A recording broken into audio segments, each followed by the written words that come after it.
એ ખેકરજી બોલો ભૂપતજી. કીધું પેલા હેમતાજીના ભેંસનું તમે કીધું તું હું કે આ લાખ રૂપિયાની ભેંસ છે એવું? અલ્યા ભાઈ એ તો મેં હમતાજીને પૂછ્યું કે તમારી ભેં વેચવાની છે, હું કિંમત મેલી છે, એટલે મને કીધું કે 90,000 કિંમત મેલી છે, પણ ભૂપતજી 80,000 માં ફાઇનલ કર્યું છે. એટલે મેં ખાલી મને એટલું કીધું તું કે 80,000 માં ના લાય, તમારી ભેં લાખ રૂપિયાની છે. આટલું જ કીધું તું એમ? હા, મેં એમ નતું કીધું કે તમે ભૂપતજી ભેં ના હાલતા. એટલે મેના મોમાં તારા ચો આડું પડવાના આવતું તું? એ મોટા માથાડા માપે બોલ. એટલે આ દોઢ ડાયો સુકા થાતો ફરે છે. તે ડાયો નહીં તો સાચું કીધું તે હમતાજીન. પાછા હોમું બોલે છે. હા, શું કરે તું? હા, ભૂપતજી હરખાઈ નહીં રહો. એટલે તું આડું ચમ એટલે આ વાને ભૂપતજી ભૂપતજી બાપે રહો. ભૂપતજી ખેકરજી શું છે?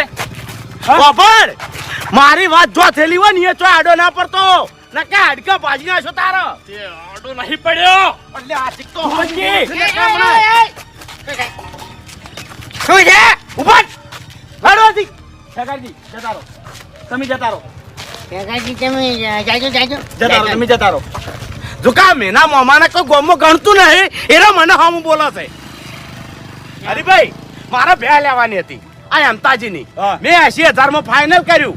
તે આ દોઢ ડાવે હેમતાજીને જઈને શું કીધું કે હેમતાજી 80,000 માં આવી ભે ના લાય, આ તો 2 લાખ રૂપિયાની છે. એટલે આ એને ચો કહેવાને આવતું તું